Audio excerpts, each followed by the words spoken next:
ఇక్కడ ప్రాబ్లమ్ చూడడానికి చాలా పెద్దగా చాలా సింపుల్ ఇది. ఏబీసీ త్రిభుజంలో మధ్యగత రేఖ. యాక్చువల్లీ ఒక ట్రయాంగిల్ తీసుకుంటే ఏబిసి ఏఎం మధ్యగత రేఖ అంటే బీసీకి మధ్య బిందువు. సపోజ్ 5 సెంటీమీటర్ ఉందంటే ఇక్కడ 2.5 సెంటీమీటర్ అనమాట. లేదా 6 సెంటీమీటర్ ఉందంటే ఇక్కడ 3 సెంటీమీటర్ అనమాట. అంటే బీసీ మధ్య బిందువుకి ఏ నుంచి ఒక లైన్ గీస్తే అది మిడ్ పాయింట్కి లైన్ గీస్తే దాన్ని మధ్యగత రేఖ అంటాం. ఏఎంని మధ్యగత రేఖ అంటాం. ఏఎంను మనం మధ్యగత రేఖ.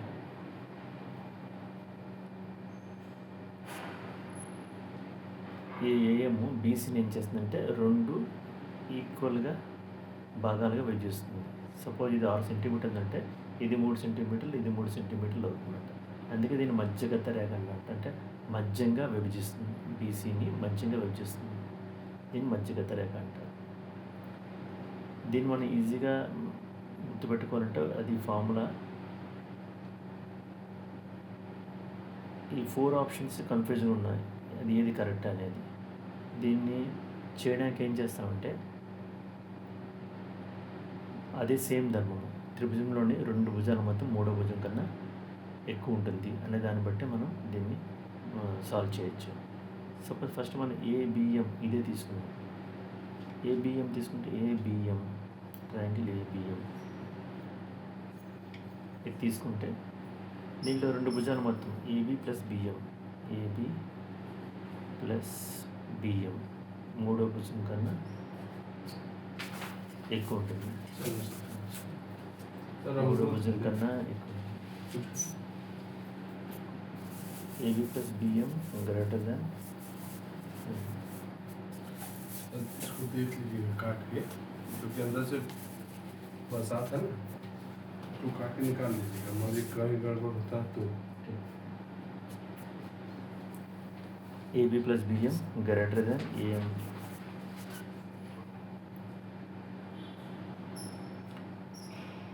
అలాగే ఈ ట్రయాంగిల్ తీసుకుంటే ట్రయాంగిల్ ఏఎంసి దీంట్లో కూడా 2 భుజాలు మొత్తం అంటే ఏసీ ప్లస్ సిఎం. ఈ 2 భుజాలు మొత్తం కూడా ఈ 3వ భుజం కన్నా ఎక్కువ ఉంటుంది, అంటే ఏఎం కన్నా ఎక్కువ ఉంటుంది. ఇక్కడ నేను ఏం చేశానంటే ఏఎం మధ్యగత రేఖల నుంచి ఒక రిలేషన్ రావాలి కాబట్టి మధ్యగత రేఖని ఉంచాను ఇలాగా. మిగతా 2 భుజాలు తీసుకున్నాను. ఇక్కడ ట్రయాంగిల్ తీసుకున్నప్పుడు మధ్యగత రేఖని ఇలా ఉంచాను ఒక సైడ్, ఈ 2 భుజాలు మొత్తం తీసుకున్నాను. అదే చేశాను ఈ ట్రయాంగిల్లో. ఏబిఎంలో AB plus BM greater than EM. అలాగే ఈ ట్రయాంగిల్లో AC plus MC or CM greater than AM అని తీసుకున్నాను. ఇది ఒక ఈక్వేషన్, ఇది ఒక ఈక్వేషన్. ఈ 2 మనం యాడ్ చేస్తే ఏంటవుతుంది? AB plus BM plus left side ఉంది, ఇది లెఫ్ట్ సైడ్ ఉంది, ఇది లెఫ్ట్ సైడ్ ఉంది. AC plus CM, AM plus AM right side ఉంది, 2ఏఎం. మనకి బిఎం ప్లస్ ఎంసీ అయితే బీసీ అవుతుంది. బిఎం ప్లస్ సిఎం అనే ఎంసీని ఒకటే. బిఎం ప్లస్ సిఎం ఈ 2 కలిపి మనకి ఎంత అవుతుంది? బీసీ అవుతుంది. అంటే ఇక్కడ ఆల్రెడీ ఏబి ఉంది, బిఎం ప్లస్ సిఎం బీసీ ఉంది.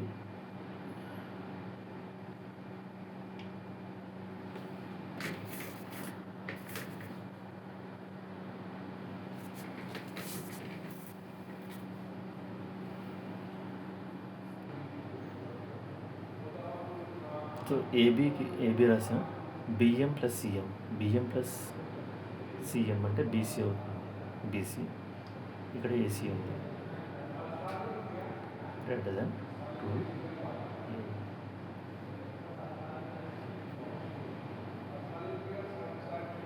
దీంట్లోని 3 sides plus AB BC CA AM ఇది 3 కూడా ఏఎం కన్నా పెద్ద ఉంటుంది. ఇన్ని సైడ్స్ మనం యాడ్ చేసేటప్పుడు కంపల్సరీ ఎక్కువ ఉంటుంది కాబట్టి ఇది ట్రూ. ఇన్ని సైడ్స్ యాడ్ చేసినప్పుడు ఏఎం అంటే ఈ మధ్యగత రేఖ కన్నా ఎక్కువ ఉంటుంది. ఇది కూడా ట్రూవే.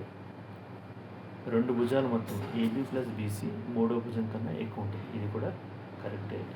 వాడు అడిగింది ఏంటంటే ఫాల్స్ స్టేట్మెంట్ అడిగాడు. ఇది ఫాల్స్ స్టేట్మెంట్. ఎలా ఫాల్స్ స్టేట్మెంట్ అంటే మనకు వచ్చింది ఏంటంటే ఈ 3 భుజాలు మొత్తం AB plus BC plus AC ఇది మధ్యగత రేఖ 2 రెట్ల కన్నా ఎక్కువ ఉండాలి.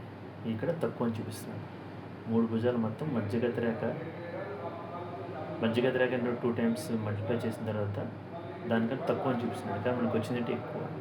ఇదంతా గుర్తుపెట్టుకోవాల్సిన అవసరం లేదు. ఎప్పుడైనా ఈ సమ్ ఇచ్చేటప్పుడు ఒక ట్రయాంగిల్లో ఒక మధ్యగత రేఖ ఉండేటప్పుడు ఈ భుజాల మొత్తం ఉంటుంది కదా, AB plus BC plus CA ఉంటుంది. అది ఎప్పుడు కూడా ఈ మధ్యగత రేఖ అంటే ఏఎంకి 2 టైమ్స్ మల్టిప్లై చేసిన తర్వాత కూడా దానికన్నా ఇది ఎక్కువ ఉంటుంది. ఇది గుర్తుపెట్టుకుంటే సరిపోతుంది. అప్పుడు మన ఆప్షన్ ఈజీగా పెట్టుకోవచ్చు. ఈ 3 భుజాలు మొత్తం AB plus BC plus CA ఈ 3 భుజాలు మొత్తము ఏఎం 2AM కన్నా ఎప్పుడు ఎక్కువ ఉంటుంది.